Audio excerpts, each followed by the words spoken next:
Hello beer tubers and welcome to yet another beer review with me, Peter the Master of Pockets, in the first real beer review of 2012.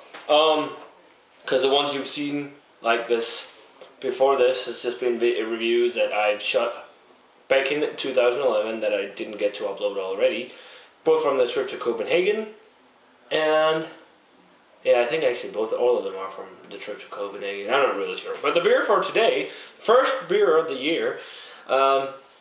It's going to be a sour ale. It's going to be a sour from Lost Abbey. I was actually supposed to be doing this in a collab with Chris from Beer Geek Nation, but we couldn't really get settled on a date. I got this like 8 or 9 months ago, and it's the Lost Abbey Red Poppy Ale. It's their like Flemish style sour ale brewed with cherries and aged in oak barrels. But yeah, as I said, I was going to do that with Chris, and we just couldn't find a date, and I just wrote him a couple of days ago trying to see if we could settle a date before I go to the States, but it's like only a couple of days now until I'm going, so I just wanted to get the beers cleared out now I have left. So yeah, well, maybe we'll find a beer we both can do a collab on when I come to the States, Chris. Beer Geek Nation Chris, if you guys are in doubt. But it's yeah, it's the sour ale I said on 5%, and yeah, it should be interesting. It's been a while since I've had a Lost Abbey beer, so yeah, let's get it cracked. That was stuck in there. Well, let's get it out. Ooh, nice. Yeah. So there it is, and it looks like your average, like Belgian, Flemish kind of sour, the old Bruins or whatever you want to call them. It's a nice, like dark reddish, fairly clear. I didn't get any yeast in. Reddish, yeah, lightly copper color. 2-finger, off-white, lightly beige head. Let's check out the aroma. Oh yeah, balsamic vinegar, the cherries, oak. Wow, that smells nice. Yeah, nice cherry component to it. A little bit of funk. It's not the biggest funk. I wonder what. There isn't really any info on this at all on the bottle. I wonder what yeast they use in here. It's got a little bit of a like Brettanomyces like kind of character to it, but it's definitely got the funk. Some leathery kind of aroma. Yeah, barnyard, wet hay kind of. It smells quite nice. Nice with the balsamic vinegar, some brown sugar notes too. This smells pretty darn good. Let's give it a taste, guys. Cheers.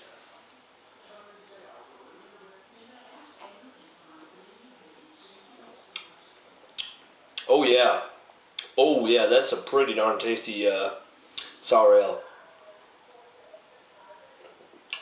Light to medium body, solid carbonation. I believe this is the base beer for the Cuvée de Tome. I'm not really sure. You'll have to correct. Ryan, you know that stuff. A nice dry mouthfeel to it too. Super nice and drinkable. A lot of the cherry flavor, especially in the first couple of sips. After that, you get a lot of the oakiness, the funk, like a lightly. It isn't as leathery in the flavor, but it's kind of still there. And then it's the barnyardy, wet hay kind of funky flavors going on. Now it's a nice amount of balsamic vinegar, maybe some red apple, lightly brown, sugar-like notes. Pretty good beer to start off the year with, for sure. Oh, this is real nice. A little bit of a what's it called? That kind of like currant, red currant kind of flavor, lightly, but mostly it's the sour cherry flavor you get. It's real good. It's a real. You don't really get though the almond character you also get from some cherry flavored sours or lambics, but this is real tasty. Super good sour. I mean, this is one of the better Flemish oat browns, Flemish red ale, oat brewing, whatever, sour ale, American sour ales I've had. This is really good. I'm actually going to give it a 90. Heard a lot of hype and all about this. Still not as good as the Rodenbach Vintage 2008. It's amazing. I'd say this is kind of like on par with something like the Handbach from Huntbryggeriet in Norway, definitely. So yeah, and actually for the Lost Abbey Red Poppy Ale, definitely worth picking up if you can get it. Super nice beer if you like sours. And as always, remember to let me know what you think of the Red Poppy if you've had it. As always, remember to comment, subscribe, check out the Facebook fan page and Twitter. And I'm gonna say cheers, guys, and I'm gonna see you in another beer review.